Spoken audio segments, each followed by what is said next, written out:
All right, now I'm happy to introduce our next speaker and performer. While Jeremiah pulls up his presentation. All right, so Chef Andrew Forlines provides education on built-in home kitchen appliances to kitchen designers and homeowners, among others. There's more variety and complexity available than ever before when it comes to built-in home kitchen appliances. Steam ovens, induction burners, sous vide cooking, Wi-Fi connectivity, and automated cooking are just some of the many cooking technologies to choose from. Much of this technology has migrated from the fine dining restaurant industry that Andrew worked in for many years. Andrew offers consultation and webinars on his website, www.chefaf, there you go, right there, chefaf.com. And fun fact, Andrew used to host comedy and storytelling shows in Denver before the COVID pandemic. So please welcome Andrew. All right, thank you. How's my sound level? Thank you all. Yes, as he said there, I'm Chef Andrew Forlines with chefaf.com. My background is in fine dining. I worked several years at the Broadmoor Hotel here in Colorado, 5-star hotel. The last several years, I found myself in the residential appliance industry somehow, teaching kitchen owners, kitchen designers, builders about the new technology that's come in. We've seen a huge influx in technology from restaurant commercial applications, talking about induction, steam ovens, a lot of the connectivity and automation that's happening. But today we're going to focus on induction. So if you want to do a slide there. Induction has made the old electric tops obsolete in my mind. Those glowing red coils are definitely not something that I like cooking on, but induction is electric powered, completely different system to transfer that heat. It's creating an electromagnetic field. It's going to reach up and create friction in the metal itself, okay? So the only heat the glass top gets is from the cookware back down. You're not going to have that glowing red hot surface. You're not going to have food cook on there. It's not a safety hazard. It will be warm to the touch when you move the cookware off, but it dissipates really quickly.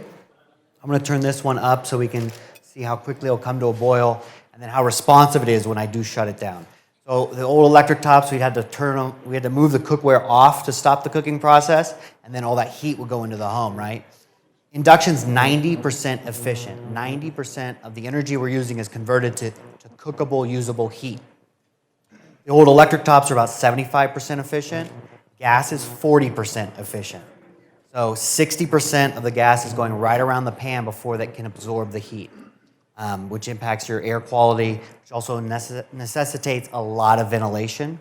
Your building residential ventilation requirements are based on the BTUs of gas burn. It's carbon monoxide we need to make sure we're getting out of the house, not necessarily the smoke and the smells. Yes, you want to have some ventilation for that, but induction is much more forgiving to a lower amount of ventilation, which then would keep us from having to do makeup air. So when we have 400 CFM or more leaving the house, we have to have it come in somewhere else, and that's a whole nother HVAC project. So you can get a real snowball effect there on your project. I'll go ahead and turn this down, and you'll see how quickly it stopped boiling right away. You can also maintain a consistent power output, so you can get that low simmer. The induction has a lower low and a higher high than gas or electric. So going back to its efficiency and power usage, residential gas, a lot of people think, oh, chefs love gas, you've got to want to have gas cooking in the home. I don't like residential gas in the home because residential gas is much lower powered than commercial gas. What we see on TV, all the chefs cooking, they're using commercial ranges. Residential has a lot more restrictions on code. You can't get above 25,000 BTUs of heat output because we have cabinetry, we've got a bedroom, we've got a home to think about. Commercial, we've got a stainless steel cage for the chefs to be in, and a fire suppression and ventilation system that really can accommodate that high BTU output. So commercial burners start at 30 to 40,000 BTUs per burner, going up over 100,000 BTUs for wok cooking. Residential, our gas burners are at 20,000 BTUs. Usually, you're in the 12 to 18,000 BTU range. Induction is 35,000 BTU equivalent. So it's got more power than gas can have in the home. So it's got better heat output, more efficient, cleaner, requires less ventilation. I always tell people here in Colorado especially, do induction indoors and you can do gas outdoors. If you do gas outdoor cooking, you don't have ventilation requirements, you don't have BTU restriction. You can get fancy and get a built-in, or you can get a propane tank and a single burner for wok cooking, large batch cooking, crab boils, that kind of stuff, party food, right? Now we're seeing a lot of gas-fed outdoor cooking like infrared grills. We're seeing high-powered burners, so they are starting to make large burners, so 65,000 BTU burners for the outdoor kitchen. So I see induction as our mainstay indoors. Market share is really growing. A lot of people have embraced it. Once people get it, they don't want to go back, and that is proof right there. But then to supplement, we can do gas outdoors as our specialty cooking. You'll see I have a towel right here because it's a magnetic. The glass top is going to stay clean and resilient longer. Food doesn't cook on it, so we don't need to scrape it and scour it every time. We're just going to use a hot soapy towel to wipe it off and keep it nice. Keep it nice looking. You can also put a towel to protect it. I don't shake directly on the burner. I'll lift my pan. Cast iron works really well, so which could be rough bottom. So I put a towel or a silicone mat, something that's high temperature safe. But yeah, we're just seeing large market share growth. It started in the premium end, it's worked its way down. Now we're seeing 36 and 30-inch slide-in ranges, the induction top. So we can do a 1-to-1 switch out on a 30-inch slide-in. You'll need 220 power, a little bit more amperage than electric, but it's definitely doable. This specific unit is Heston Q. This is their induction burner. The pan has a Bluetooth heat sensor in it that talks to the burner, so you synchronize both. So you can calibrate the temperature you want to cook at by degree, not high, medium, low. Then both of those can synchronize to their app, which has video-guided chef recipes, step by step, teaching people how to cook as they're cooking. So it's really gone a long way for us to be able to teach people as they're cooking, and we're seeing that a lot of connectivity advances and having that feedback so I can be guided through a cooking process. We'll go through the slides, make sure I said all the words I need to say. Looks like it. I'll be up here. Please take your card. I work a lot with energy providers, kitchen design firms, retailers, all the manufacturers. I go to their headquarters. I get trained on their product. So I can come teach people about it, but I'm more than happy to do presentations virtually, in person. My website has webinars and resources and things to download. So if you need more education on this or other appliances, I'm happy to help. I'll be presenting at KBIS in January. I do a lot of work with the NKBA and the Interior Design Association. So lots of great information out there.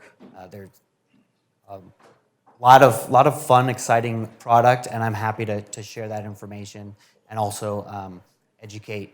If you have clients that need a little prompting in that direction, send them my way. I convert people all the time to induction. Thanks for having me, and feel free to ask any follow-up questions that you have. And I could be reached by email very easily. You want to do the last slide? Do we have any time for questions? Yeah? Do you need 220 just for a cooktop? Not for the plug-in. The countertop, you don't. 110 will work. But for cooktops built-in, yeah, you need 220.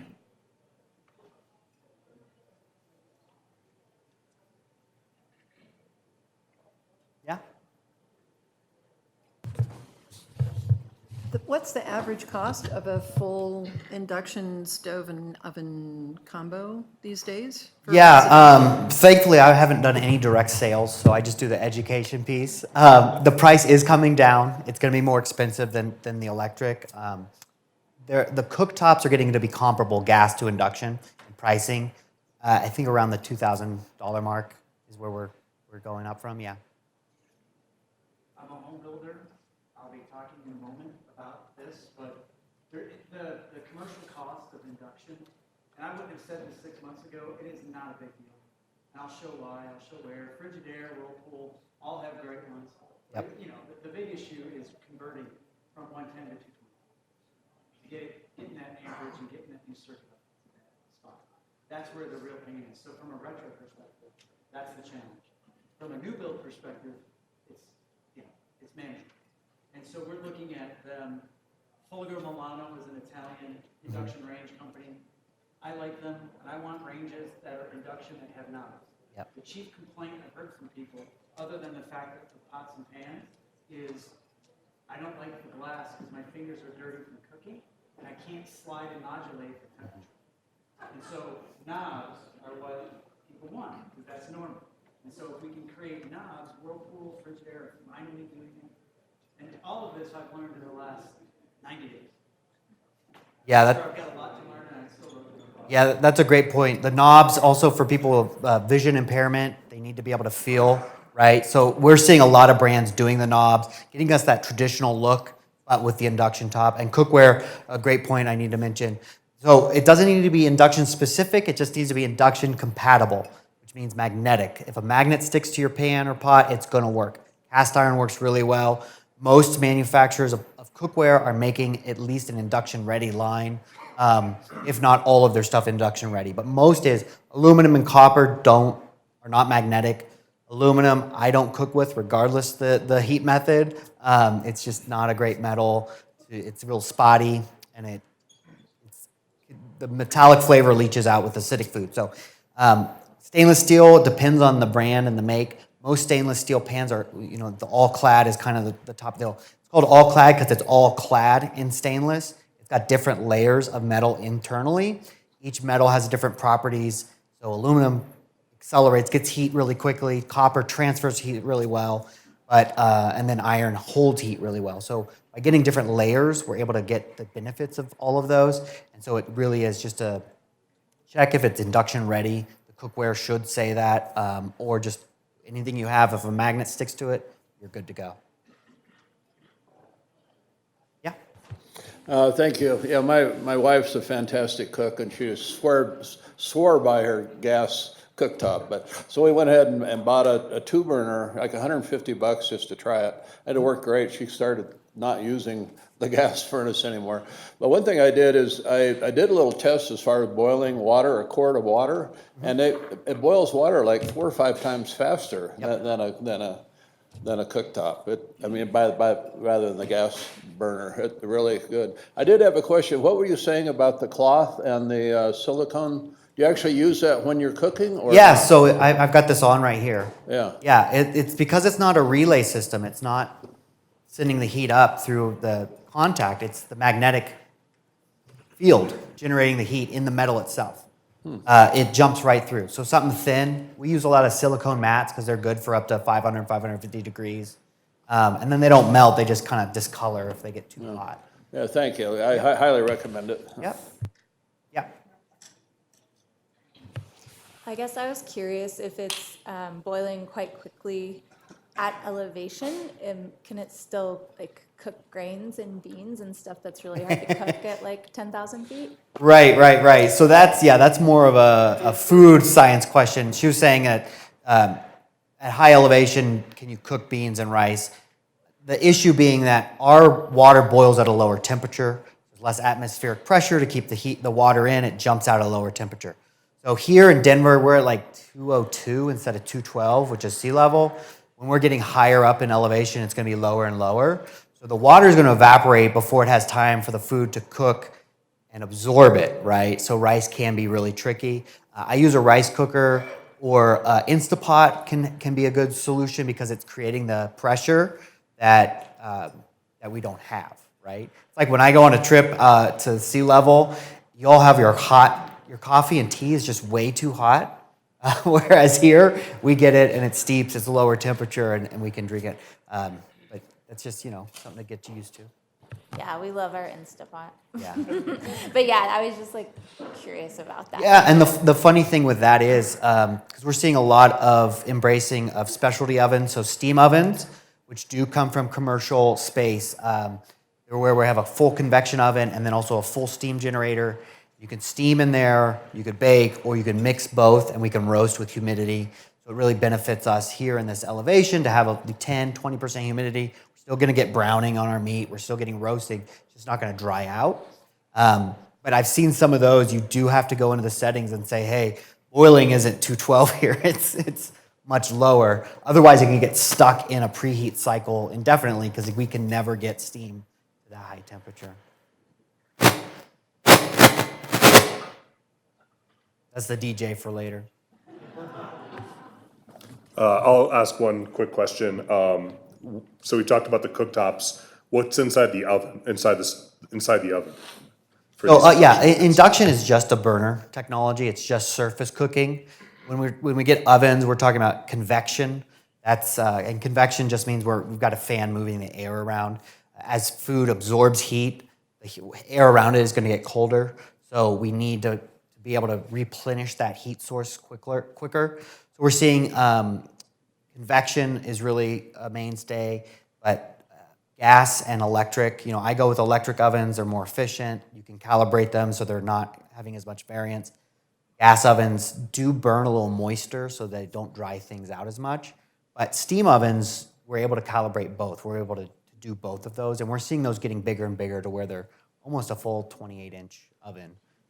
So the double stack, people are getting away from the 2 convection ovens. We're seeing a double stack of a convection oven underneath and then a specialty oven, which would be steam oven, or maybe a speed oven, which combines convection and microwave technology. So we're able to do 20, 30% microwave, plus we're baking, so we get that browning, that roasting, but we're speeding up the cook process substantially. Any other questions on this? Yeah? Is there a rated efficiency for this type of equipment? Is that what you're looking for? Not that I'm aware of. As far as I know, they're all very consistent across brands of being efficient. I know that they're 90% efficient on using the energy. The master components are sourced by maybe 2 manufacturers. They're built to the very same specification. And I tell people to reassure them when they're picking brands. Across brands, the components are the same. It's really your interface, your aesthetic that you want to consider.